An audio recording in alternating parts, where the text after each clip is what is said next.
Hello बच्चा party, क्या हाल चाल। उम्मीद करते अच्छे होंगे और अच्छी तरह से रहना भी चाहिए। तो आज की क्लास में हम पढ़ने वाले हैं प्रकाश के परावर्तन का लेक्चर नंबर 5। जैसे कि पिछली क्लास में मैंने अवतल दर्पण और उत्तल दर्पण के द्वारा प्रतिबिंब का निर्माण बता दिया था। अवतल दर्पण से वास्तविक काल्पनिक प्रतिबिंब दोनों बनता है, बड़ा छोटा दोनों बनता है। और उत्तल दर्पण से सिर्फ काल्पनिक और सीधा प्रतिबिंब बनता, और वो भी बराबर या तो छोटा। बताए थे ना। और ये भी बताए थे कि कल की क्लास में हम बताएंगे अवतल का परिभाषा और उत्तल का परिभाषा, और प्लस में अवतल उत्तल दर्पण का उपयोग। ठीक। तो भैया जो कल जो स्थान बोले थे छोड़ने के लिए, उसको आज क्या करेंगे, भर देंगे। देख भैया, नंबर अवतल दर्पण क्या है।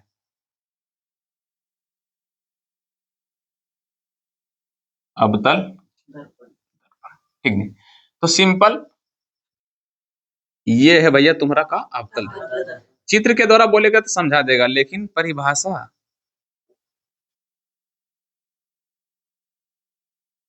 सिंपल सटीक जवाब एक, जिसका पार्श्व तथा जिसका जिसका पार्श्व सतह उभरा हो। उभरा पार्श्व सतह कौन है, जिधर से पेंट किया रहता है।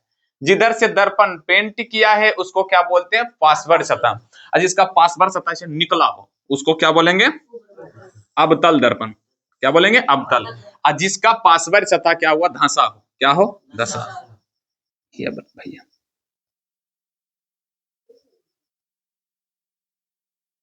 धंसाल बोले थे,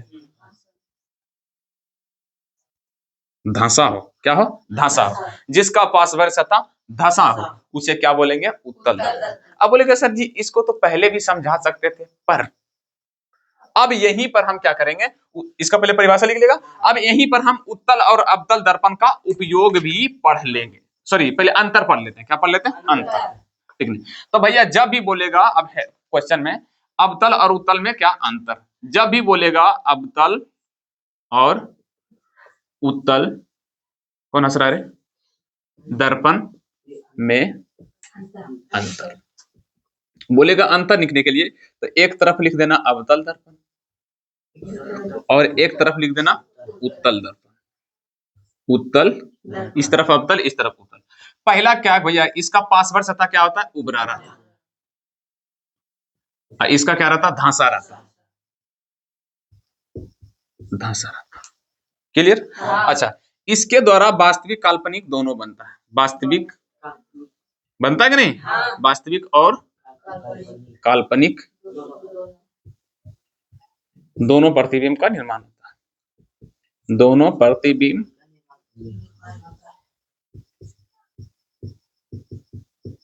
और इसमें सिर्फ काल्पनिक प्रतिबिंब का निर्माण होता है। क्लियर, लिख सकते हो अपना से। ये तो इजी है, जब बोल रहे हैं ये तो इजीली लिख सकते हो, समझे। और इसमें बड़ा छोटा, बड़ा वस्तु से बड़ा और छोटा प्रतिबिंब बनता है। वस्तु से बड़ा, वस्तु से बड़ा कोमा छोटा और सामान्य बनता है। सामान्य सामान्य प्रतिबिंब बनता है।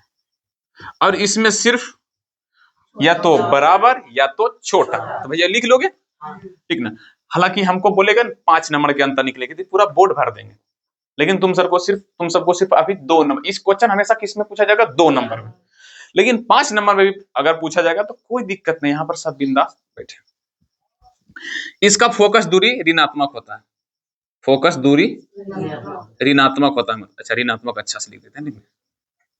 इसकी फोकस दूरी, इसकी फोकस दूरी ऋणात्मक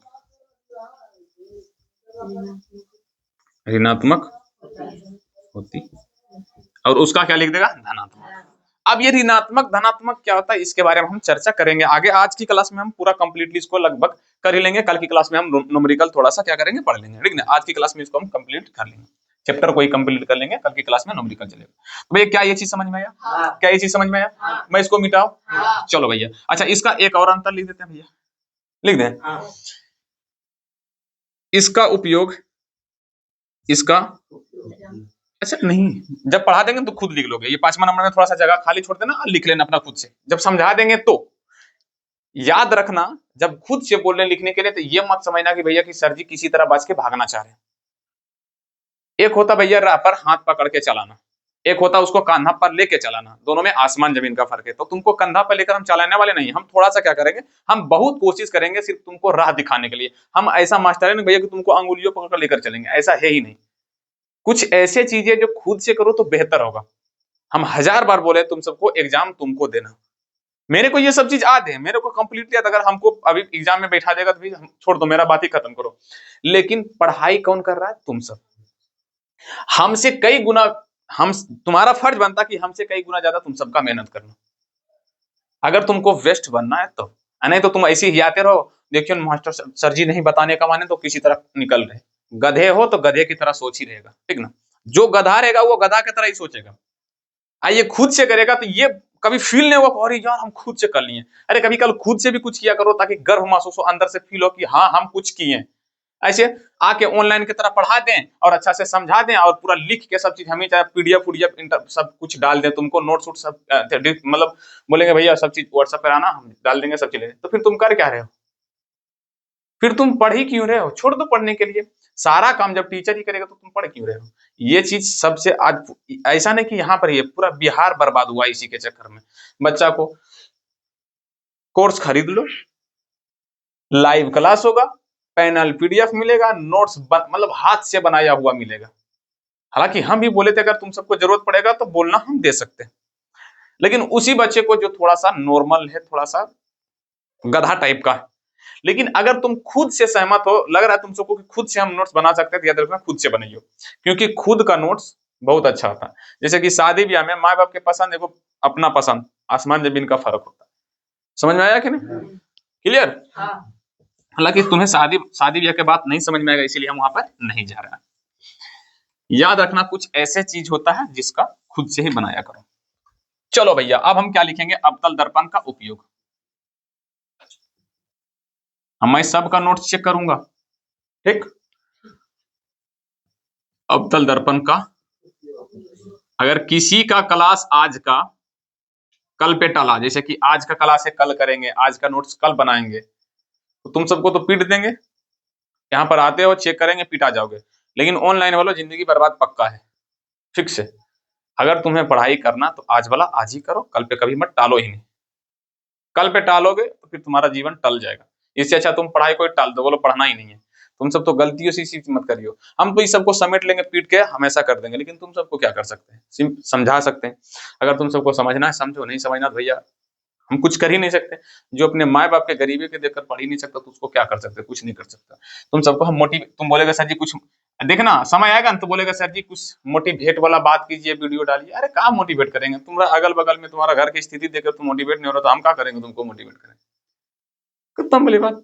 चलो तो अवतल दर्पण का उपयोग, मतलब अवतल दर्पण का उपयोग हम कहाँ कहाँ करते हैं? तो पहले नंबर, पहले हम देख लेते कि अवतल दर्पण द्वारा प्रतिबिंब कैसा बनता है। भैया वास्तविक भी बनता है और काल्पनिक भी बनता है, मतलब सीधा भी बनता है और उल्टा। ये रहता उल्टा और ये रहता सीधा। सीधा भी बनता है और उल्टा भी बनता है। Deal done. चलो भैया बड़ा भी बनता है, प्रतिबिंब बड़ा भी बनता है, छोटा भी बनता है और बराबर भी बनता है। बराबर कब बनता है? जब केंद्रक पे रहता था। आते हैं तुम सबको है? वो ट्रिक याद होना चाहिए। जिसे यहाँ पे बता दें थोड़ा सा, ये है सर जी अनंत, ये है सी, ये है तुम्हारा एफ। अनंत पर रखेंगे तो एफ पर अब बहुत छोटा बनेगा, बहुत छोटा। फिर अगर यहाँ पे तो यहाँ पर छोटा बनेगा, केंद्रक पर आएगा तो बराबर सब चीज। फिर यहाँ आएगा, यहाँ जाएगा, यहाँ जाएगा, यहाँ जाएगा, ठीक है। यहाँ जाएगा तो पीछे चला जाएगा। आते हैं तुम सबको? चलो भैया तो यहाँ से वास्तविक भी बनता, काल्पनिक भी बनता और उल्टा भी बनता, सीधा और बड़ा छोटा सब बनता है। तो इसका सबसे ज्यादा उपयोग पहले नंबर क्या कहा जाता है भैया? हजामती में। हजामती, हजामती बोले तो हजामती मतलब सैलून में जब बाल कटाने जाते हैं तो उसमें देखे आगे दर्पण लगा रहता है, तो वो दर्पण कौन सा रहता? तो वो रहता है अवतल दर्पण। अब तुम्हारा क्वेश्चन ये आएगा कि सर अवतल दर्पण तो ऐसा होता है लेकिन वो सीधा रहता है। यही क्वेश्चन आ रहा कि सर अवतल दर्पण तो टेढ़ा रहता है, ऐसे करके, लेकिन वो तो सीधा रहता है। तो हम तुमको बताते हैं भैया कि वो सीधा कैसे रहता है। मान लो ये कोई गोलीय दर्पण है, हाला लो भैया, ये कौन सा दर्पण है? गोलीय दर्पण। तो भैया इधर अगर पेन का इस सबको मिटा देते हैं तो इधर तुमको कौन सा दर्पण दिख रहा है? ये वाला सब कौन दर्पण दिख रहा है? अवतल दर्पण,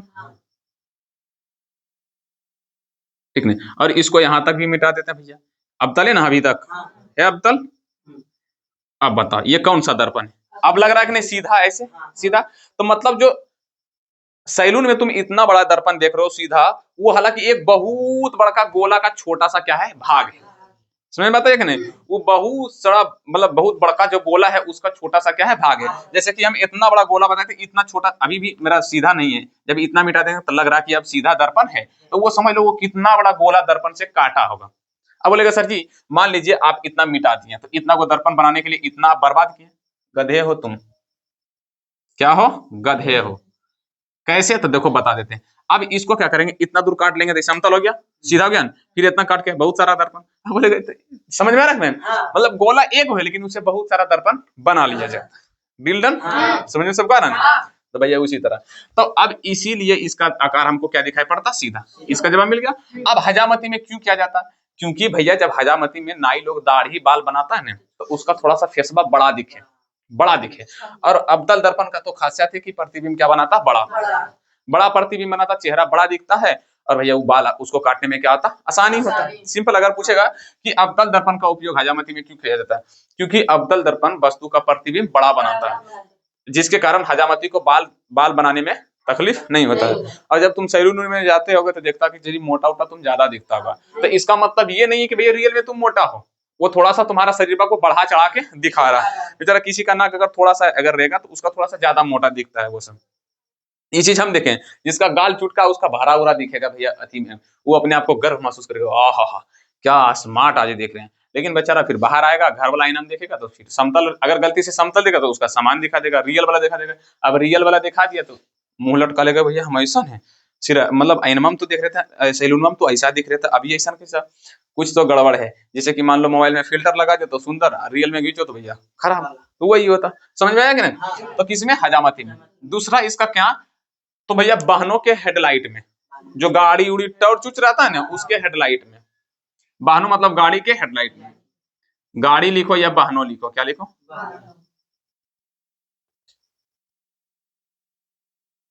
वाहनों के हेड। अब बोलेगा सर जी इसमें कैसे, तो देखो ये टॉर्च वाला जैसे रहता है ना हेडलाइट वाला, ऐसे ऐसे करके, ठीक ना। यहाँ पर रहता बल्ब लगा हुआ, क्या रहता है, बल्ब। तो यहाँ पर जो रहता है चमकौआ लगा हुआ है, तो ये क्या रहता है, अवतल दर्पण। कौन सा रहता है, अवतल। अब देखो ये अवतल दर्पण का तुम सबको खासियत पता है कि जैसे मान लो ये अवतल दर्पण कोई है, ठीक है, क्यों लगाया जाता है हम बताते हैं। ये कोई अवतल दर्पण है और इसका मान लो कोई फोकस पर से यहाँ पर टॉर्च रख दिया, लाइट रख दिया, ये फोकस पर से सभी किरणें जाएगा ऐसे ऐसे ऐसे। तुम सबको पता कि सभी फोकस पर से जाने वाली सभी किरणें मुख्य अक्ष के समानांतर जाती है, ऐसे सब जाएगा मुख्य अक्ष के समानांतर, सबको पता होगा। तो मेरे पास ऐसे टॉर्च थोड़ा सा लाइट वाला बल्ब था, मान लो वो बल्ब का किरण निकलेगा तो पूरा छिड़िया जाता है, लेकिन जैसी यहाँ पर से बल्ब लगा दिया तो ये छिड़िया जाता है। लेकिन जैसी इसका अवतल दर्पण लगा दिए, यहाँ से जाता है किरण टकरा कर ये सीधा हो जाता है, यहाँ से जाता है इसे टकरा कर सीधा हो जाता है, सब किरण क्या जाता है, ठीक है। तो मतलब ये दोनों कौन सा दर्पण है, अवतल दर्पण। और ये दोनों के कौन सा बिंदु पर लाइट लगाया जाता है, याद रखना, फोकस पर। कहाँ पर, फोकस। मतलब टॉर्च वाला ऐसे, टॉर्च का जो रहता है ना, वो जहां पर बल्ब रहता है वो क्या रहता है, टॉर्च का फोकस पॉइंट, जिसके कारण वहां से जाता टकरा कर सब मुख्य अक्ष के समांतर जाता है, तो सभी किरणें सीधे एक दिशा में गति करने लगता है और बहुत दूर तक जाता है। अब बहुत ज्यादा भी दिखाई पड़ता है। अगर गलती से टॉर्च वाला ही मुंह खोल दो, खाली ये बल्ब वाला रहने दो, तो फिर लगेगा कि मतलब इतना बहुत कम मध्यम से जलेगा, बहुत कम लाइट करेगा। लेकिन जैसे उसको लगा दो बहुत दूर तक मारेगा, क्यों, क्योंकि इसमें लगा रहता है अवतल दर्पण, जो किरण को एकदम छिड़ जाने वाला किरण को सबको एक दिशा में कर देता है। जैसे कि तुम सबको एग्जांपल के लिए, अगल बगल मेरा देखो लाइट अभी यहाँ इस तरफ वाला लाइट खराब हुआ, इसलिए थोड़ा सा क्वालिटी खराब आ रहा होगा, तो इसलिए सॉरी। और अगल बगल देखो मेरा, अरे यार इसको भी तो तुम ऐसा रखे उनकी भैया की खराबी देखे। देखो अगल बगल तुम मेरा स्टूडियो में क्या है, लाइट लगा हुआ ऐसे वाला कि ऐसे है, यहाँ पर बीच में क्या है, बल्ब, और इसके चारों तरफ ऐसे करके कुछ छाता की तरह, और इसमें रखा हुआ चमकी, मतलब एल्युमिनियम का फॉइल हुआ था, चमकी की तरह था, जो लगा हुआ ऐसे करके, इसमें ऐसे करके चिपकाया हुआ, ऐसे करके क्या हुआ, चिपका हुआ। अब सब यहाँ से बल्ब बल्ब छोटा ही से लगा है, जो नॉर्मल घर में लगा रहा था वही लगा है, लेकिन क्या करता है, बल्ब का सभी किरणें छिड़िया के निकलता है, लेकिन ये जो होता है मतलब एक दर्पण की तरह काम करता है। कौन दर्पण की तरह? तो अवतल दर्पण। कौन दर्पण? अवतल, जो सभी किरणों को इसे ले जाकर एक ही दिशा में कर देता है, इसीलिए लाइट पूरा आ रहा है अच्छा से मेरा चेहरे पर, चेहरा चमक रहा है, अच्छा से दिखाई पड़ रहा है। स्टूडियो में तुम सब देखेगा, यूट्यूब वाला में स्टूडियो लाइट भी एगो छाता की तरह रहेगा, उसके बीच में बल्ब रहेगा। छाता के चारों तरफ कौन सा दर्पण लगा रहता? अवतल दर्पण। ठीक नहीं? तो भैया समझ में आ रहा है कि नहीं? चलो, और डॉक्टर रोगी को जांचने में, डॉक्टर डॉक्टर रोगी के नाक नाक कान के जांच में, के जांच होता क्या है, डॉक्टर साहब एगो मुड़िया पर ऐसे करके लगा लेगा अवतल लेंस, ऐसे करके अवतल लेंस। अब मान लो मेरा नाक का छेद है, ये नाक का होल है, ये वाला, ठीक ना। इन नाक के होल में अब क्या है, नहीं है, कुछ बीमारी है, उसको देखना है। तो डॉक्टर, हालांकि अब के जमाना में ये थोड़ा सा अलग हो गया, पहले के जमाना के बात है, ठीक ना। पहले के जमाना में अगर इसमें देखता था तो डॉक्टर था मूड़ी पर एगो लगा लेता अवतल दर्पण। क्या? अवतल दर्पण।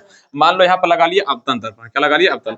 यहाँ पर लगा लेता था बल्ब, यहाँ पर क्या है? बल्ब। अब बल्ब यहाँ से लाइट निकला, अब सभी किरणें जब यहाँ पर से आएगा, तो अवतल दर्पण की एगो खासियत तुम सब जानता है कि वो मुख्य अक्ष से समांतर आने वाली सभी किरणों के एक ही बिंदु पर एकत्रित कर देता कि नहीं। अब ई दर्पणमा से सभी पॉइंट पर एक ही पर एकत्रित होता था और उसको नक्का में डालता था, तो अच्छा से दिखाई पड़ता था कि भैया नाक में आखिर घाव है या क्या है, चाहे कान के छेद में क्या है, नहीं है, वो देखने में। समझ में आ रहा है कि नहीं? समझ में आ रहा है कि नहीं? उसके बाद चौथा नंबर में सर जी सौर कुकर में, सौर कुकर में, सौर कुकर समझता है? सौर कुकर, सौर कुकर जाके सर्च करना यूट्यूब पे, चाहे कहीं पे भी गूगल पे सर्च करोगे, तो जैसे कि हम सब खाना कैसे बनाते हैं, आग की मदद से, आग की मदद से बनाते हैं कि नहीं? आग की मदद से खाना बनाते हैं, लेकिन सौर कुकर में क्या होता है, एक दर्पण लगा रहता है। क्या लगा रहता है? दर्पण। ऐसे अटैची की तरह दिखता है, सूट जिसको बोलते हैं, सूट क्या बोलते हैं, सूटकेस, सूटकेस इंग्लिश में बोलते हैं। ऐसे रहेगा, नीचे में उसका रहेगा खाना बना वाला, और सूटकेस बा कैसे ऊपर करेगा, तो यहाँ पर क्या लगा रहेगा? दर्पण। और वो दर्पण कौन सा रहता है? अवतल दर्पण।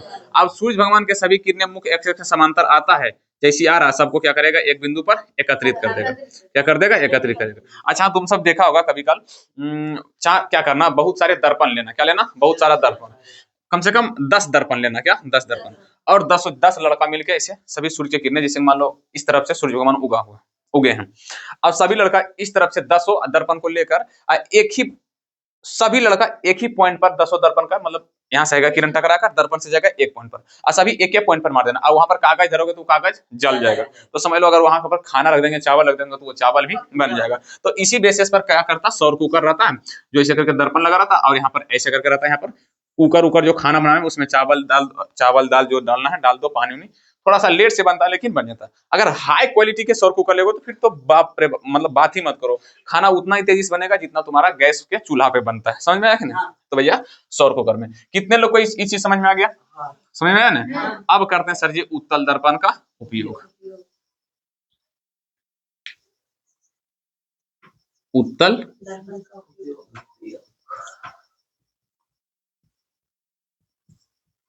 उत्तल दर्पण का उपयोग, इसका फर्स्ट उपयोग गाड़ी के साइड मिरर में। क्या? गाड़ी साइड मिरर। पहले नंबर उत्तल दर्पण का पहले बताओ खासियत। ये काल्पनिक बनाता, काल्पनिक और सीधा, और हमेशा ये प्रतिबिंब छोटा ही बनाता। क्या बनाता? छोटा। कभी कल बराबर बनेगा, लेकिन हमेशा ये क्या बनाता? छोटा। तो गाड़ी जब ट्रैक्टर उक्टर चाहे बाइक कुछ भी चलाता होगा, तो बगलवा में वो रहता दर्पण, आईना। वो दर्पण कौन सा रहता है? तो याद रखना, उत्तल दर्पण। कौन सा रहता? उत्तल दर्पण। अब वो क्यों लगा रहता है? क्योंकि उत्तल दर्पण का खासियत होता है बड़का से बड़का वस्तु का प्रतिबिंब छोटा बनाना। इसीलिए जब हम गाड़ी ऐसे करके चलाते हैं, तो साइड में जो मिरर रहता है, वो पीछे वाला ट्रक, मान लो ट्रक कितना बड़ा है, उतना बड़ा दर्पण कितना, इतू सा, उतना बड़ा वस्तु का प्रतिबिंब आराम से बन जाता है। हालांकि बहुत सारा भी ट्रक आएगा, सबका प्रतिबिंब दर्पण में बनेगा।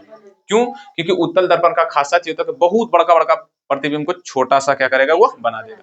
और वो गाड़ी, जैसे गाड़ी में मान लो मैं ड्राइवर हूँ, चला रहा हूँ, बगल में रहता है ये कौन सा? उत्तल दर्पण। अब उत्तल दर्पण, तो जब मान लो हमको लेफ्ट इधर घूमना है, तो देखेंगे भैया पीछे कोई गाड़ी आ रखने, इसीलिए देखेंगे तो हमको आराम से दिख जाए, सीधा भी दिखता है, सब कुछ सीधा भी दिखेगा भैया, सब कुछ सीधा दिख जाएगा भैया कि हाँ पीछे से ट्रक आ रहा है या बाइक आ रहा है, तो हम अचानक ना मुड़ेंगे। सोचो दर्पण नहीं रहता तो अचानक मुड़े तो पीछे से उड़िए ना हमको चला जाता।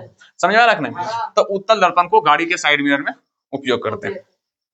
पूछेगा कि उत्तल दर्पण का उपयोग गाड़ी के साइड मिरर के रूप में क्यों करते हैं, तो सिंपल इसका सटीक जवाब देना है कि उत्तल दर्पण का उपयोग गाड़ी के साइड मिरर में इसीलिए करते हैं क्योंकि उत्तल दर्पण हमेशा वस्तु का काल्पनिक सीधा और बहुत छोटा प्रतिबिंब बनाता है, जिससे चलाने वाले गाड़ी को पीछे वाले गाड़ी को देखने में कोई तकलीफ नहीं होता है। समझ लो अगर अवतल लगा दिया जाता तो वो प्रतिबिंब हमेशा क्या बनाता, बड़ा भी बनाता। क्या बनाता? बड़ा भी बनाता। तो भैया ट्रक उतना बड़ा है तो उससे इतना बड़ा मान लो ट्रक है, तो अवतल दर्पण भी चाहिए इतना बड़ा, जितना बड़ा ट्रक है उतना बड़ा अवतल दर्पण भी। क्यों?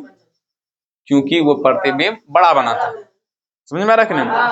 छोटा भी बनाता है पर कब छोटा बनाता है? जब अनंत दूरी पर रहता तब। वो करीब रहता है तो बड़ा बनता है, धीरे धीरे करीब आ जाता प्रतिबिंब क्या हो जाता है, बड़ा हो जाता है। लेकिन उत्तल दर्पण में ऐसा कोई खासियत नहीं। उत्तल दर्पण में हमेशा करीब रो या भी रो वो छोटा ही बनाएगा, और ज्यादा दूर रहेगा तो और छोटा बनेगा, और करीब आएगा तो और छोटा बनेगा। समझ में आ रहा है कि नहीं? तो इसीलिए गाड़ी के साइड मिरर में। तो अगर यहाँ से क्वेश्चन पूछा जाएगा कि गाड़ी के साइड मिरर में गाड़ी मतलब उत्तल दर्पण का उपयोग गाड़ी के साइड मिरर में क्यों किया जाता है, तो जवाब दे दोगे ना? उत्तल दर्पण का उपयोग अगर नहीं जवाब दे पा रहे हो तो भैया आराम से वीडियो को पॉज करके लिख लो, अन्यथा हम बोलेंगे फील करो और समझो, उसके बाद लिखना। कोई भी चीज खुद से लिखेगो तो बेहतर रहेगा, क्योंकि खुद से लिखना बहुत अच्छा रहता है।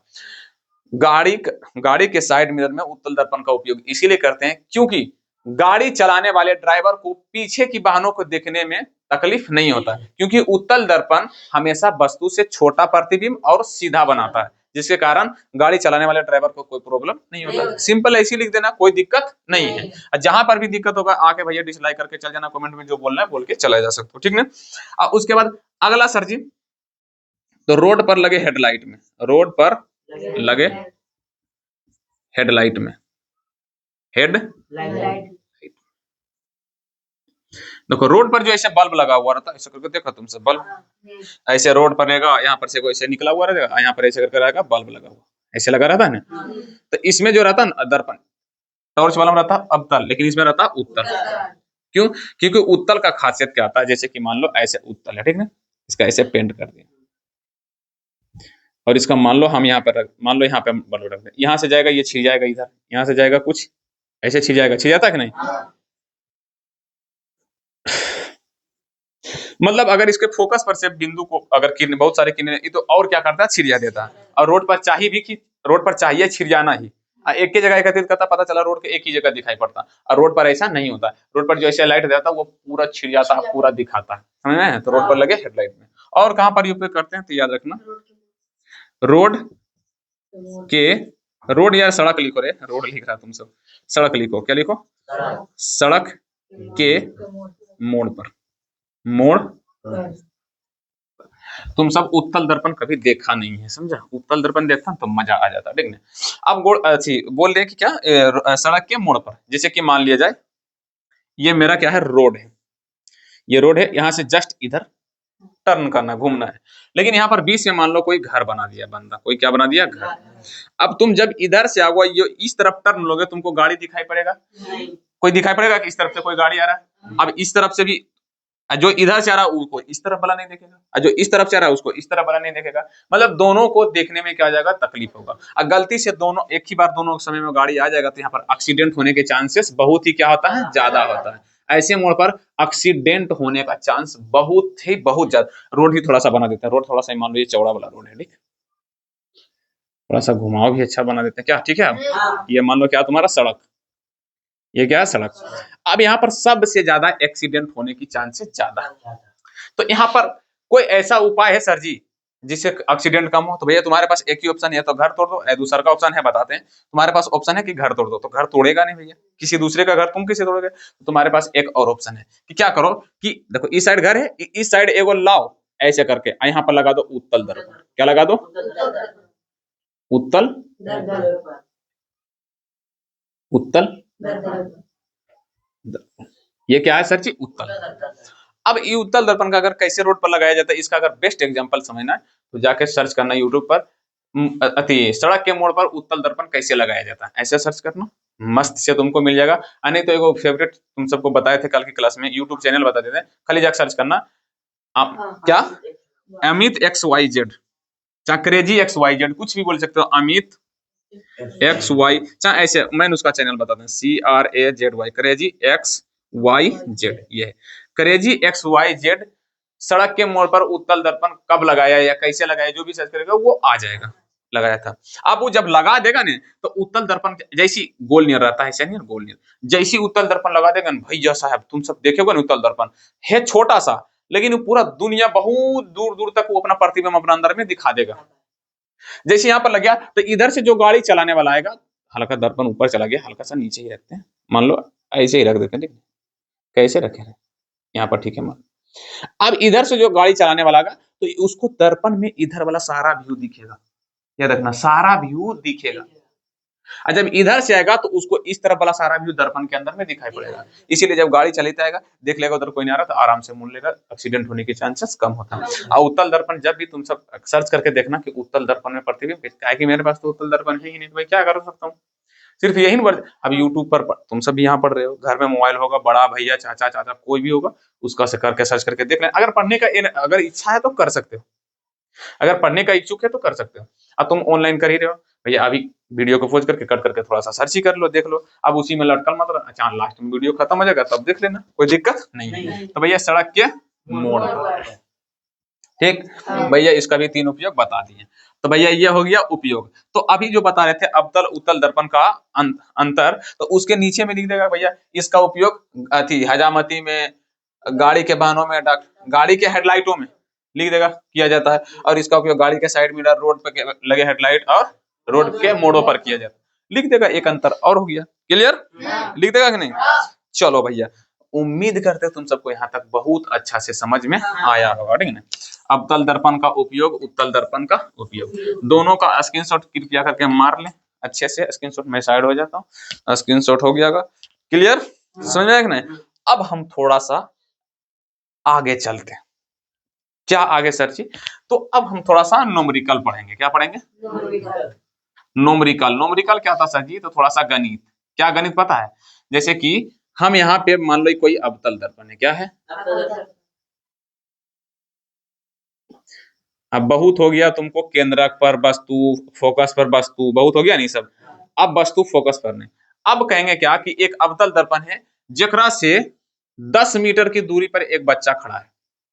कितना, 10 मीटर की, 10 मीटर की दूरी पर यहाँ पर एक बच्चा खड़ा है, तो उसका प्रतिबिंब कितना मीटर की बनेगा, अंदर पर कितना मीटर की दूरी पर बनेगा। चाहे हो सकता है अंदर भी बने, हो सकता है दर्पण के, अवतल दर्पण में इधर भी प्रतिबिंब बनता है, जब अनंत पर रखे थे तो यहाँ बना था, जब फोकस है तब ने पीछे बनता है। तो यहाँ पर बोले कि भैया अवतल दर्पण से 10 मीटर की दूरी पर यहाँ पर प्रतिबिंब बना है, सॉरी वस्तु है, मतलब कोई लड़का है चाहे कोई मान लो वस्तु है, क्या है, वस्तु, तो वस्तु है, तो उसका प्रतिबिंब कितना, मतलब उसका प्रतिबिंब कहाँ कैसे कितना मीटर की दूरी पर बनेगा। जैसे कि दर्पण से, दर्पण के आगे, सॉरी दर्पण के पहले देखो 10 मीटर की दूरी पर है, तो उसका प्रतिबिंब दर्पण के पीछे बनेगा कि दर्पन के आगे, ये बताने के लिए बोलेगा। और आगे या पीछे बनेगा तो कितना दूर पर बनेगा, 5 मीटर की 6 मीटर की 7 मीटर की 8 मीटर, कितना दूरी पर बनेगा, ये क्वेश्चन पूछेगा ऐसे करके। तो यही हिसाब को हम क्या बोलते हैं सब, तो इसको आराम से पढ़ेंगे, मजा आएगा। अभी पढ़ रहे थे कि भैया केंद्रक पर रखेंगे तो केंद्रक पर बनेगा, लेकिन अब वो सब हम नहीं पढ़ेंगे। कि हम मान लो अवतल दर्पण है, उससे 10 मीटर की दूरी पर है, तो प्रतिबिंब दर्पण के पीछे बनेगा कि आगे, ये पहले बताना, आगे या पीछे बनेगा तो कितना दूरी पर बनेगा प्रतिबिंब, ये बताना, समझ में है। इसी को हम सब बोलेंगे न्यूमेरिकल। तो हम न्यूमेरिकल की ओर चलते हैं, लेकिन न्यूमेरिकल चलने से पहले थोड़ा सा एक चीज और समझना पड़ेगा, पता क्या, अपनी हेडिंग डालना क्या, इसी तरफ मैं लिख देता हूँ, चिन्ह परिपाटी। एग्जाम के नजरिए से मोस्ट इंपोर्टेंट है चिन्ह परिपाटी, ठीक है। चिन्ह परिपाटी एकदम परफेक्ट दिमाग में सेव रखियो, ठीक है। पहला सदी चिन्ह परिपाटी में क्या होगा भैया, सभी दूरियां ध्रुव से मापी जाएगी, क्या से, ध्रुव से मापी जाती है, मापी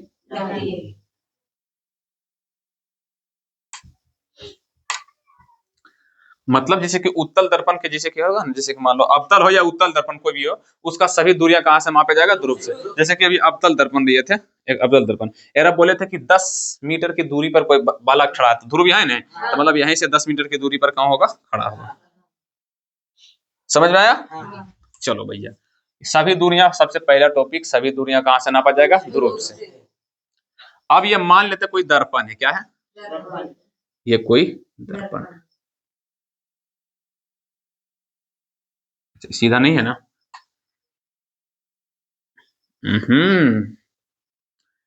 ध्यान से देखना भैया, अब सीधा होगा भी मुझसे नहीं, ठीक, अरे रहने दो, कोई दिक्कत नहीं, तुम सब अपने इंची के पास। दर्पण के इस तरफ को बोलेंगे बायां तरफ, बाईं तरफ, और इसको तरफ बोलेंगे दाईं तरफ, क्या बोलेंगे, दाईं तरफ। दर्पण के इधरों का दूरी सभी होगा, याद रखना, ऋणात्मक में, क्या होगा, ऋणात्मक में।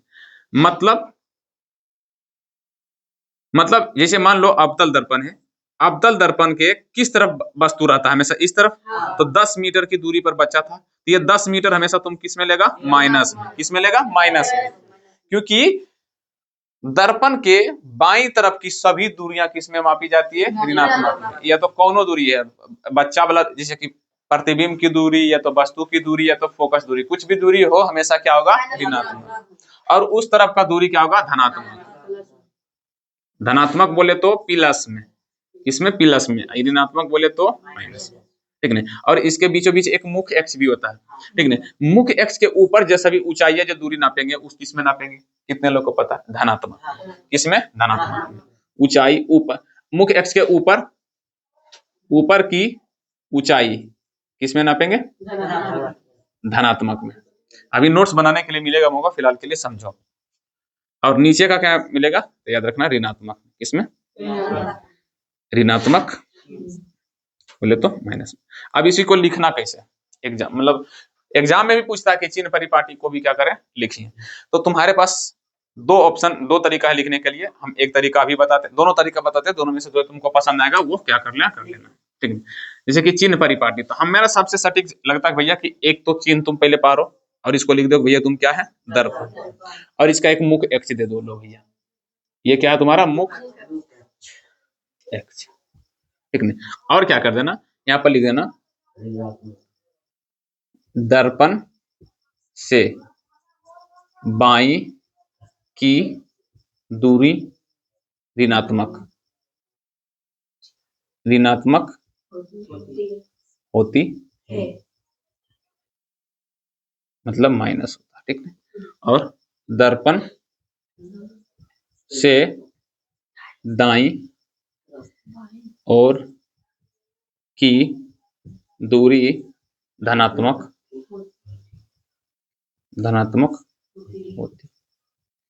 होती है या मापी जाती है, ठीक है, प्लस में, क्लियर, ठीक है। अच्छा, यहाँ पर अब ये तो हो गया तुम्हारा, ये डिस्टेंस, मतलब ऐसे करके लिख सकते हो, ऐसे बीच में दे देगा कौशिक चिन्ह माइनस का, क्यों, और इसका तीर इस तरफ दे देना, और इसका क्या देना बीच में तोड़कर, प्लस का। लेकिन मुख्य अक्ष के ऊपर यहीं पर दे देते हैं,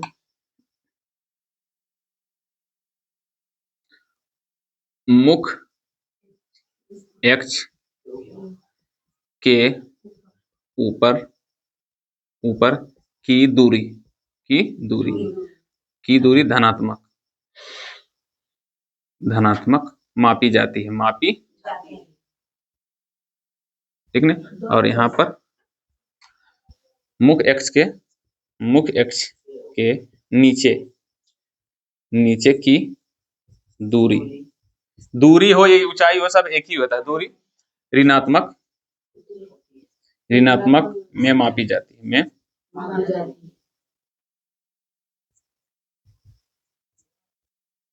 ऐसे लिख दोगे यहाँ पर। लेकिन सभी दूरियां ध्रुव से नापी जाती है, ये वाला पूरा कर दोगे डायग्राम करके, कलम कॉपी से लिख दोगे मस्त से, तो तुम्हारा 2 नंबर मिल जाएगा। ज्यादा नंबर मिलेगा नहीं, 2 नंबर, समझ में आएगा नहीं, ये तो कुछ है रे, कुछ है नहीं, सिंपल। मान लो कोई दर्पण है, अवतल दर्पण, ये ठीक है, ये अवतल दर्पण का ये था, इसका था C, इसका था F, और ये इस तरफ था उत्तल दर्पण, इसका था ये, तो इसका इधर होता था C और F, इधर होता C और F, ठीक है। अच्छा, इसका त्रिज्या किसको बोलेंगे, त्रिज्या इसका किसको बोलते हैं, पढ़ाए थे R से, C से ध्रुव की सभी दूरियां कहां से नापेंगे, ध्रुव से, तो ध्रुव से C के बीच की दूरी क्या कहलाता, R। तो भैया इधर की दूरी है तो किसमें, -R में, किसमें? माइनस आर में, यानी कि भैया माइनस आर किसका? अवतल दर्पण का। अच्छा, इसका फोकस दूरी, फोकस दूरी यानी कि एफ क्या होगा? तो एफ भी इसका होगा माइनस में, क्योंकि आई यहाँ है, फोकस ध्रुव से फोकस के बीच की दूरी क्या बोलते हैं? फोकस दूरी। हमेशा किसमें? माइनस में, ताकि इस तरफ है। और उसका चलते हैं, इसका फोकस दूरी किसमें होगा? प्लस में। और इसका वक्रता त्रिज्या, सॉरी इसका त्रिज्या क्या होगा? प्लस में। भैया इसका वक्रता त्रिज्या क्या होगा?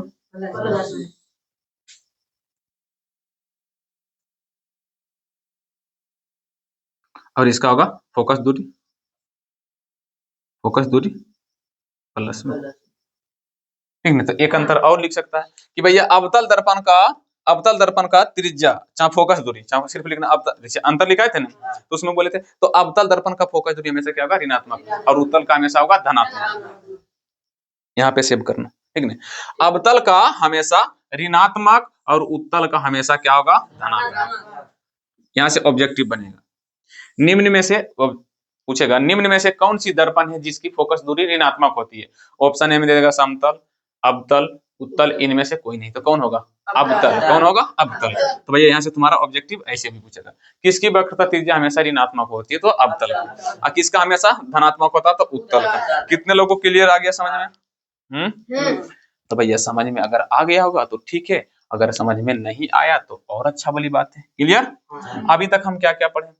सबसे पहले नंबर अवतल उत्तल दर्पण का परिभाषा, जिसका पार्श्व सतह उभरा उसको क्या बोलते हैं? अवतल दर्पण, जिसका धंसा हो उसको उत्तल। फिर अवतल उत्तल में अंतर पढ़े थे, अवतल उत्तल में अंतर। भैया तुम सबको आद होना चाहिए, क्यों आद? इसका पार्श्व सतह उभरा है, उसका धंसा है। अवतल का उभरा है और इसका धंसा है। अच्छा, इसमें वास्तविक काल्पनिक दोनों प्रतिबिंब बनता है, उसमें सिर्फ काल्पनिक। इसमें बड़ा छोटा और बराबर प्रतिबिंब बनता है, इसमें बराबर और छोटा प्रतिबिंब बनता है। इसका फोकस दूरी ऋणात्मक होता है, उसका धनात्मक होता है। बताए थे ना? हैं? इसका उपयोग भी लिख देना, इसका भी उपयोग दो लिख देना। भैया 5 नंबर का पूछेगा तो 5 नंबर, 2 नंबर का पूछेगा तो 2 को जवाब देंगे। 2 नंबर में जवाब 2 को देंगे मैन, जैसे कि इसका फोकस दूरी ऋणात्मक होता है, उसका धनात्मक होता है। इसके काल्पनिक वास्तविक दोनों प्रतिबिंब होता है, उसका काल्पनिक प्रतिबिंब होता है। बस 2 को दे देंगे, 2 नंबर मिल जाएगा, खत्म वाली बात। क्लियर समझ में आया ना? उसके बाद हम क्या पढ़े थे भैया? अवतल दर्पण का उपयोग हजामती में किया जाता है, हजामती में किया जाता है। गाड़ी के हेडलाइटों में किया जाता है, टॉर्च के हेडलाइट, टॉर्च में, गाड़ी के हेडलाइटों में, ये सब वगैरह वगैरह में क्या किया जाता है। सौर कुकर में किया जाता है। डॉक्टर नाक कान जब रोगी को जांचता है उस समय किया जाता है। उत्तल दर्पण का उपयोग गाड़ी के साइड में, क्यों? क्योंकि भैया ये छोटा प्रतिबिंब बनाता है, जिसके चलाने वाले गाड़ी को, पीछे देखने वाले वाहनों को दिक्कत नहीं होता। अच्छा, और रोड पर लगे हेडलाइटों में होता है, और सड़क के मोड़ पर इसका किया जाता है उपयोग। क्लियर? बता दिया ना? उसके बाद फिर चिन्ह परिपाटी बने। चिन्ह परिपाटी में सभी दूरियां कहां से नापा जाएगा? ध्रुव से। कहां से नापा जाएगा? ध्रुव से। इस तरफ की दूरी धनात्मक, इस तरफ की ऋणात्मक, ऊपर भी धनात्मक, नीचे खत्म, यही कुछ नहीं। समझ में बात आया? चल इसको मिटाएं, नोट्स कर लिया? चलो भैया, कौन सा ऐसा दर्पण है जेकर दूरियां ऋणात्मक में होता है? अवतल दर्पण। भूलना नहीं छोटू वाला, भूलोगे तो फिर टाइम कितना हुआ थोड़ा देखो तो।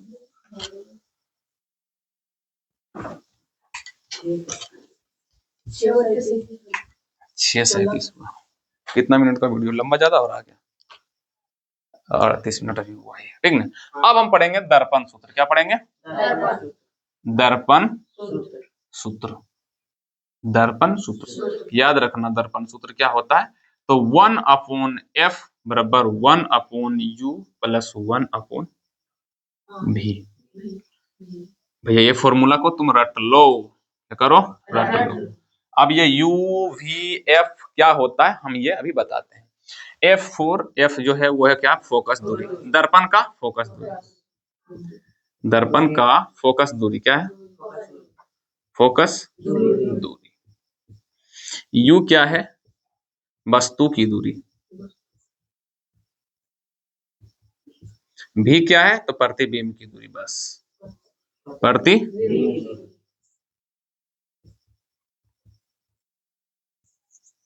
रट्टा मार ले भैया, क्या कर लो? रट्टा मान लो, ठीक नहीं? रट्टा क्या करो? मान लो, ठीक नहीं? और हम एक क्वेश्चन तुम सबको देते हैं, यहाँ से एक क्वेश्चन तुमको देते हैं। क्वेश्चन नंबर क्या? 20 सेंटीमीटर फोकस दूरी वाले एक दर्पण, फोकस दूरी वाले एक अवतल दर्पण अवतल दर्पण, नाम फिक्स रहेगा दर्पण, अवतल दर्पण।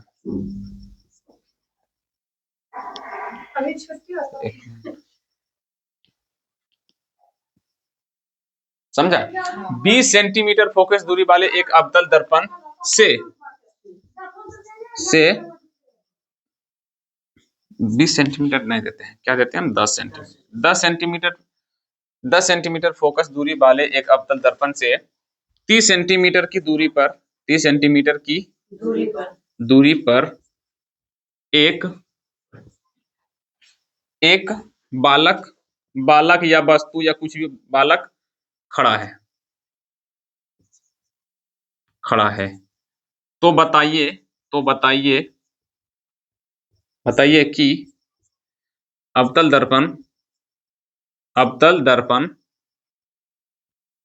दर्पण में बने प्रतिबिंब की दूरी और प्राकृतिक क्या होगी?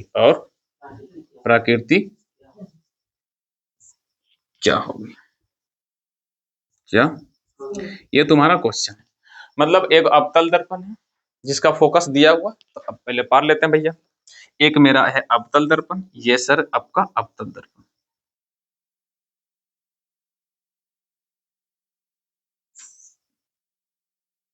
ये इसका सी मान लेते हैं, ये क्या मान लेते हैं? तो भैया फोकस दूरी दिया हुआ कितना? -10 सेंटीमीटर। क्यों? क्योंकि इसका फोकस इधर वाला है, तो माइनस रहेगा। अच्छा, लड़का बोल रहा है 30 सेंटीमीटर की दूरी पर खड़ा है, तो भैया हम मान लेते 30 सेंटी यहाँ खड़ा होगा है, तो कितना? -30 सेंटीमीटर। काहे कि लड़का इस तरफ खड़ा हुआ है तो 30 सेंटीमीटर, ठीक है। तो यहाँ पर क्या क्या मान दिया हुआ है? यानी कि एफ का मान दिया हुआ है। फोकस दूरी कितना दिया हुआ? 10 सेंटीमीटर, तो -10 सेंटीमीटर। अच्छा, अवतल दर्पण से 30 सेंटीमीटर की दूरी पर वस्तु है, तो वस्तु की दूरी को क्या बोलते हैं? वस्तु कितना दूर पर है, मतलब लड़का जो कितना दूर पर है? 30 सेंटीमीटर, तो वस्तु की दूरी को क्या बोलते हैं? यू। तो मतलब यू बराबर हम लिख देंगे कितना? -30 सेंटीमीटर। तो हमको निकालने क्या बोल रहा है? भी, यानी कि प्रतिबिंब कितना दूरी पर बनेगा। अब प्रतिबिंब की प्रकृति मतलब काल्पनिक बनेगा कि वास्तविक बनेगा, क्या बनेगा, ये बताने के लिए बोल रहा है। तो फॉर्मूला तुम सबको पता है ना, कौन सा लगेंगे? ये वाला 1/f बराबर 1/u प्लस 1/v। कोई बात नहीं, यू भी इधर उधर कर सकता, कोई दिक्कत नहीं, ठीक ना? क्लियर? अब यहाँ पे हम करते हैं 1/f, f का मान -10 बराबर 1/u, u का मान माइनस प्लस 1/, ठीक। अभी v का मान क्या आएगा अभी वो देखना, ठीक है। वो प्लस, इस तरफ माइनस है, इस तरफ आएगा क्या जाएगा? प्लस 1/10। यहाँ पर दे देते हैं माइनस, ऊपर नीचे वाला ऊपर दे सकते हो, कोई दिक्कत नहीं। यहाँ पर दे देते हैं माइनस, प्लस में 1/, कितना? 30 बराबर 1/, क्या? v। अच्छा, ये दोनों का एलसीएम ले लेते हैं, तो कितना बचेगा? 30, 10 तिहाई 30, तो -3 प्लस में 30 से कम बराबर 1/v। यहाँ पर घट के कितना आएगा? -2/30 बराबर 1/v। दोनों को पलट देते हैं, v चला जाए, देखो v/1, तो ये भी 30/, -30/2। माइनस हमेशा ऊपर लिखना, दो का भी माइनस, जो माइनस रहेगा वो हमेशा क्या लिखना? ऊपर ही लिखना। जैसे कि अभी था -2 लिख रहे थे, -2/30, अभी -30/2 लिखते हैं, तो कोई दिक्कत वाली बात नहीं। तो एक तो नीचे लिखा था नहीं, ये कट जाएगा तो कितना आ जाएगा? v का वैल्यू कितना आया? -15 सेंटीमीटर। मतलब जो प्रतिबिंब बन रहा है वो कितना सेंटीमीटर की दूरी पर बन रहा है? 15 सेंटीमीटर। अच्छा, क्वेश्चन ये है कि दर्पण के, अवतल दर्पण के इस तरफ बन रहा है कि इस तरफ? तो पहले ये देखो कि दूरी किस में आया है? ऋणात्मक। किस में आया? ऋणात्मक के। तो उस तरफ अगर बनता तो धनात्मक में आना चाहिए था, लेकिन आया है ऋणात्मक में। तो मतलब ये है कि दर्पण के आगे प्रतिबिंब बना। दर्पण के आगे लिखना क्या? अब लिखना है, यहां पर हो गया। अतः दर्पण के आगे कितना सेंटीमीटर? 15 सेंटीमीटर की दूरी पर प्रतिबिंब बना। अब क्वेश्चन ये है कि वास्तविक बना कि काल्पनिक। तो जब आंसर आवे माइनस में तो याद रखना वास्तविक बनेगा। क्या होगा? वास्तविक और उल्टा। यहाँ पर लिखना, अतः दर्पण के आगे 10 सेंटीमीटर की दूरी पर प्रतिबिंब बना काल्पनिक और वास्तविक, सॉरी वास्तविक और उल्टा, वास्तविक और उल्टा। बस ये लिख दोगे, ये बना दोगे, तुमको मिल गया दोनों। बताओ न्यूमेरिकल में मजा आया? मजा आया? इजी है कि हार्ड है? इजी नहीं, इजी है। इजी नहीं, इजी है। लेकिन थोड़ा सा यहाँ पे ध्यान देने वाला बात है कि इसको तुमको याद करना पड़ेगा कि एफ क्या सर जी? दर्पण की फोकस, सिर्फ फोकस दूरी, ठीक है, ठीक रहने दो। फोकस दूरी, यू क्या सर जी? वस्तु की दूरी। भी क्या सर जी? तो प्रतिबिंब की दूरी। ये चीज तुमको क्या करना पड़ेगा? याद रखना पड़ेगा। अगर ये याद रखोगे तो भैया न्यूमेरिकल इजिली बन जाएगा, खूब अच्छा से बनेगा। क्लियर? क्या ऐसा न्यूमेरिकल और दिया जाए? अब यहाँ पर ध्यान देने वाले योग्य बात क्या होगा कि भैया जो तुम्हारा आंसर आ रहा है ना, उस पर ध्यान देना कि भैया प्लस में आ रहा कि माइनस में। अगर आंसर प्लस में आ रहा तो मतलब दर्पण के उस तरफ बन रहा है, दर्पण के पीछे बन रहा है। और जब पीछे बन रहा है अब प्लस में है तो मतलब काल्पनिक और सीधा। मैं यहाँ पर थोड़ा सा ये सब ये हो गया ऐसा, ठीक है। और यहाँ पर कुछ नोट्स वाले बात बताऊंगा। क्या नोट्स वाली बात? लिखने के लिए बात वो वाला मैं लिखाऊंगा नोट्स में।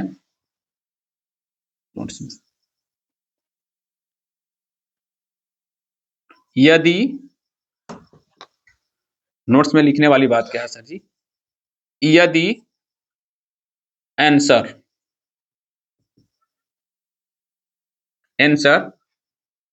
धनात्मक, धनात्मक बोले तो प्लस आए तो इसका मतलब प्रतिबिंब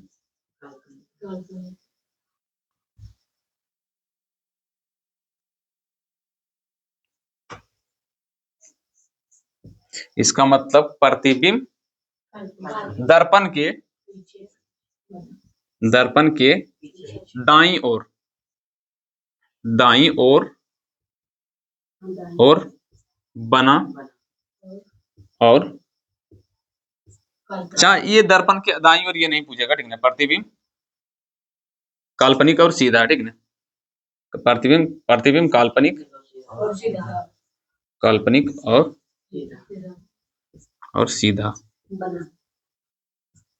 प्लस आने का मतलब सीधा काल्पनिक है। अगर जैसी आ गया ऋणात्मक तो मतलब वास्तविक उल्टा। याद रखना भैया, तुम्हारा एग्जाम में यहाँ से ऑब्जेक्टिव तुमको भर भर के पूछेगा। पता है ऑब्जेक्टिव जो लास्ट ये सब पढ़ा रहे यहीं से तुम्हारा ऑब्जेक्टिव आएगा, और इसी में बच्चा खूब बचता है। अगर चिन्ह परिपाटी में ध्यान नहीं दोगे तो तुम लिख के रखो यहाँ पर, हर समय तुम ऑब्जेक्टिव में बचोगे।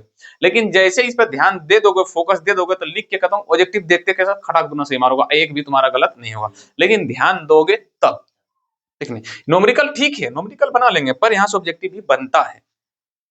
अवतल दर्पण की फोकस दूरी किसमें होती है? ऋणात्मक में। तो थोड़ा सा ये दिमाग में याद रखना पड़ेगा, ये दिमाग में हमेशा याद रखो। और जो क्लास आज हम पढ़ाए उसी को क्या करो? याद रखो। और क्लास शायद आज यहीं तक रहने देते हैं, और कुछ होमवर्क भी तुम सबको रहने दे देते हैं, ठीक है। क्योंकि क्लास थोड़ा सा आ जाएगा लंबा, क्लास थोड़ा सा ज्यादा हो जाएगा लंबा। तो मतलब कल की क्लास में हम न्यूमेरिकल डायरेक्ट स्टार्ट करेंगे। ये सब चीज तुम सबको सिर्फ क्या करके लाना है? याद।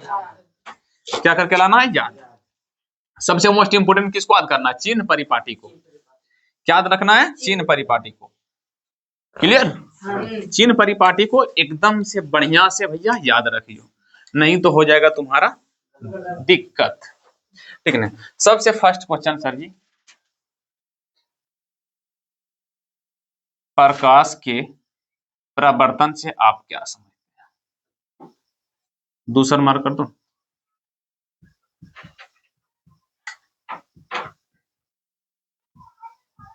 समझते हैं?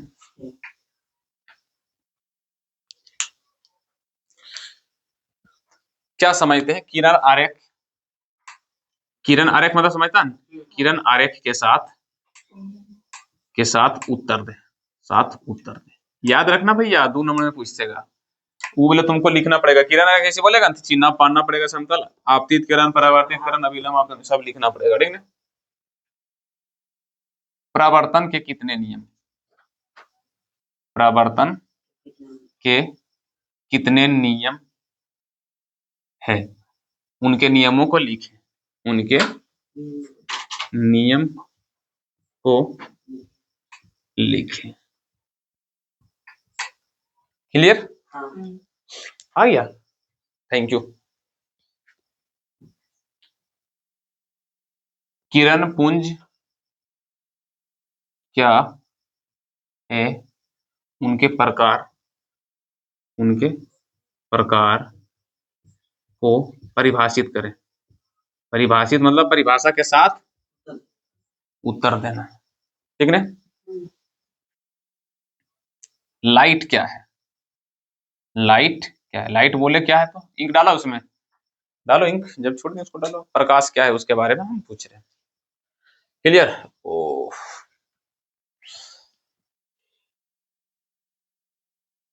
गोलीय दर्पण क्या है,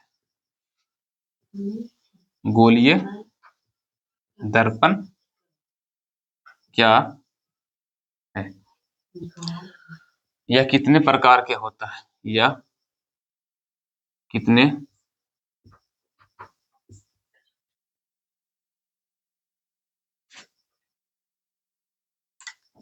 अब देखो सुनो एक चीज, तुम चाहो तो पता कैसे, वहां पे यहाँ पे रखा हुआ, तुम चाहो तो ऐसे भी आंसर दे दे, जैसे कि सबसे पहले हम इसमें क्या पढ़े, लाइट के बारे में, उसके बाद किरण पुंज के बारे में, तो फिर प्रकाश के परावर्तन, फिर प्रकाश के परावर्तन के नियम।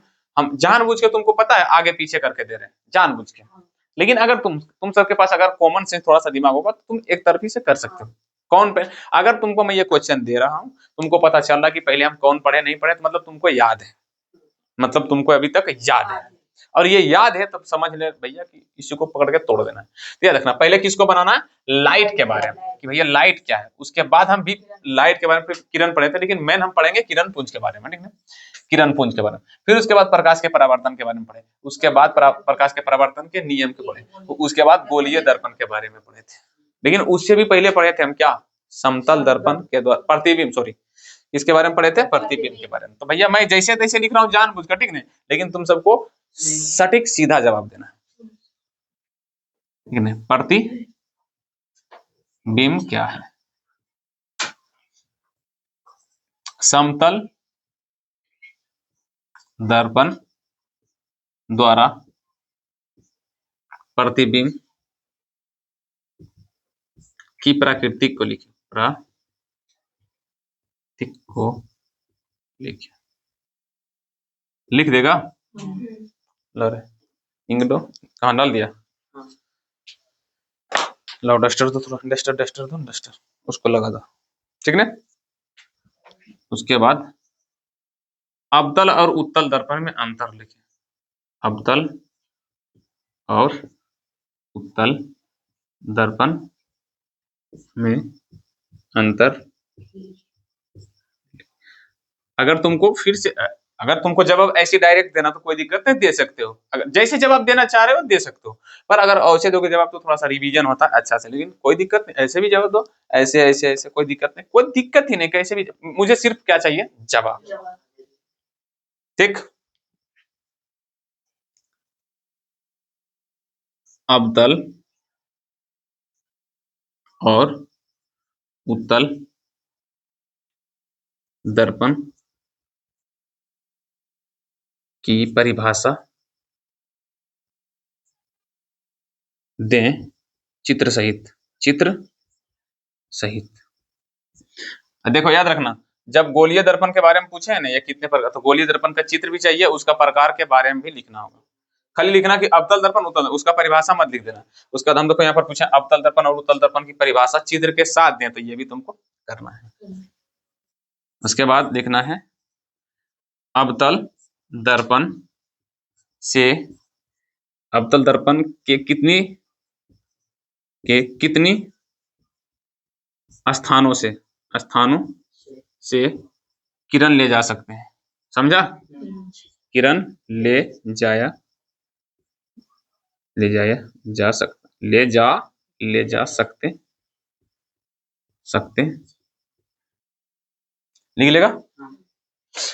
10 क्वेश्चन हुआ, 1 2 3 4 5 6 7 8 9 10, यही ठीक है, इतनी बनाना ना बहुत ज्यादा हो गया, फिर कल की क्लास में हम करेंगे ना, ठीक है, कल की क्लास में हम क्या करेंगे फिर क्वेश्चन देंगे, ठीक। की और दे क्वेश्चन, नहीं रहने दो इतना ही, चलो तो इतना ही रहने देते हैं। ये क्वेश्चन तुम्हारा एग्जाम वाला बोर्ड में क्या किया जाता है, पूछा जाता है, पूछा हुआ क्वेश्चन हम दिए हैं भैया, इसको याद रखना है, इसको जहां पर नोट्स बना रहा है वहां पे मत बनाइयो, इसको कहीं रफ पेज में बनाना, किसमें, रफ पेज, याद रखना किसमें, रफ पेज में बनाना। ऐसा नहीं भैया नोट्स के नीचे में ही बना लेना, हो जाएगा 16 फीटा गैप, ये मैं तुमको पढ़ाया हूं, देख टेस्ट लेना चाह रहा हूँ कि तुम्हें अब तक भी याद है या नहीं। क्लियर? चलो भैया, तो आज की क्लास यहीं तक रखते हैं। कल की क्लास में हम न्यूमेरिकल इसके पढ़ेंगे, उसके बाद शायद कल क्लास ये क्या जाएगा, समाप्त। और हाँ, आज जो हम पढ़ाएं थोड़ा सा उसको याद रखना। आज की क्लास में हम क्या पढ़ाएं भैया, अवतल दर्पण उत्तल दर्पण क्या होता है, उसका अंतर, परिभाषा के साथ अंतर भी बताए थे, अवतल उत्तल दर्पण का उपयोग बताएं। ये 3 टॉपिक पहले एक तरफ याद कर लो। उसके बाद चिन्ह परिपाटी, सबसे मोस्ट इंपोर्टेंट, चिन्ह परिपाटी और दर्पण सूत्र भी बताएं। अभी दर्पण सूत्र याद रखना, 1/f बराबर 1/u प्लस 1/v, ठीक न। चिन्ह परिपाटी याद रखना, f मतलब फोकस दूरी, u मतलब वस्तु की दूरी, v मतलब प्रतिबिंब की दूरी। और चिन्ह परिपाटी याद रखना माइनस में, और नीचे में जो नोट्स वाला लिखा है वो वाला। थोड़ा सा याद करने का ज्यादा आ गया, पर दिमाग से अगर चलोगे तो ये भी ज्यादा हार्ड नहीं है। तो आज की क्लास इतना तक ही, मिलते हैं कल की क्लास में। अगर वीडियो अच्छी लगी हुई है तो भैया एक ही चीज बोलूंगा, वीडियो को शेयर करो, दोस्तों के पास पहुंचाओ, और मिलते हैं कल की क्लास में। थोड़ा सा साइड हो जाता हूँ, स्क्रीनशॉट मान लेना। मिलते हैं कल की क्लास में। जय हिंद, जय भारत।